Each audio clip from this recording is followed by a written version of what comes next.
Hey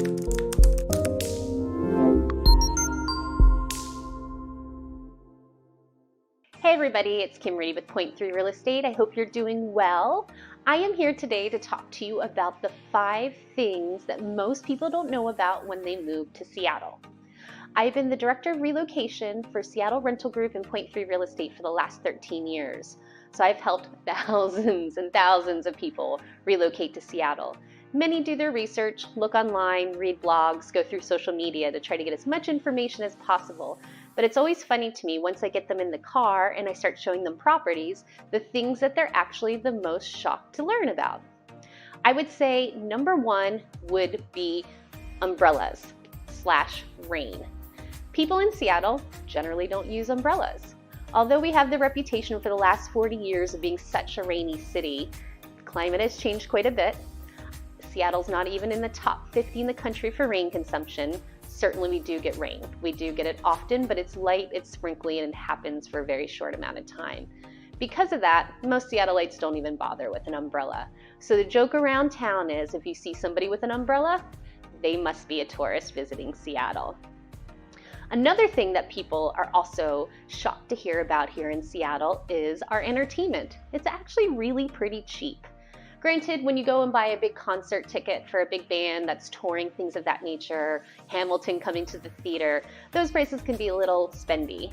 But that's not because of the city, that's because of the production.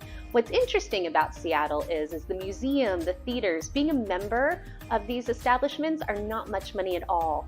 I'm usually a member of 1 or 2 museums, 1 or 2 theaters a year. Currently I'm a member at the zoo. I think that's costing me about $65 a year. And a lot of the museums I usually see a cost about $60 to $90 a year to be a member. Not only do you get the perks of the membership where you get to show up, have free admission, be able to kind of take advantage of the museums, the zoo, whatever it may be as often as you like, but they often do a lot of member appreciation events. Special happy hours, tours, special speakers. I've been a member of Mopop where I've seen movies and they brought in directors just for the members and we could ask questions. I'm also a member of 2 theaters, which cost me under $300 a year. And what that does is gives me preferred seating every time I buy tickets to a show. And again, I've had happy hours where historians have come and shown us around.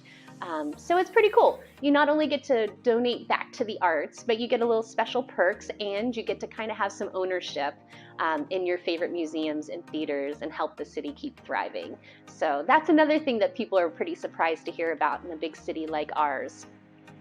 Another thing that people are very surprised to hear about is the Seattle freeze. If you've done your due diligence on researching Seattle, if you're planning on moving here, you probably have heard about the Seattle freeze. In my opinion, there is no such thing. When I did my research online, what I had found is that the Seattle freeze actually started back in the 80s when the guys would go out on the fishing boats and be out for weeks or months or whatever. They would come back into the city, mostly Ballard, and come off their boats and head into the bars. Well, sometimes they had a tendency to maybe smell a little bit like fish. So they had found that Seattle maybe not as friendly and they felt a little frozen out by Seattleites. Somehow this reputation has gotten parlayed into the tech industry and then therefore out. I've been in Seattle for 22 years. I'm pretty social. I get out and about and I find people really friendly and really easy to get along with. I have never had any problems meeting friends or having conversations with folks in the city. Another thing to keep in mind as far as the Seattle freeze is concerned is we see about 200 people move here a week for new jobs. By proxy of that, folks are looking for friends. They're looking for social groups. So in my opinion, there is no Seattle freeze. Just get out there and meet new friends and you'd be surprised at how many people are open to it. Number 4 item that people are surprised about when they get to Seattle is the hills and the greenery. We are very hilly here in Seattle. We have Queen Anne Hill, we have Magnolia Hill, we have First Hill, we have Capitol Hill. There's 7 hills here in Seattle, and we walk them. Us Seattleites, we like our walkability. So it is not uncommon for us to walk up a hill to go up and see a friend or grab a drink or go to a show. So Seattle is a pretty hilly city. I've heard we're the 2nd hilliest city in the country, second to San Francisco. There are times that in the winter, if we do see that rare snow, that the hills certainly get shut down first because those cars can really get into trouble getting down those hills. Another thing is on the hillside is that we're so green. We take our trees really seriously here. We like to see our greenery. So it's fun to drive through the city and see a lot of the different parks and trees all around because that's something that's really important to us. And I would say the fifth item that most folks are surprised about in Seattle is our public transportation. We're catching up as far as a big city is concerned. We've been building what we call our light rail / subway system for the last several years. Currently, it handles the east coast of Seattle and is routed really well, but they haven't made it through Seattle over to the west coast yet. So what we've all been doing for the last 40 years is taking buses. I have a car that works great, but I probably see the bus a little bit more often sometimes than I see the car.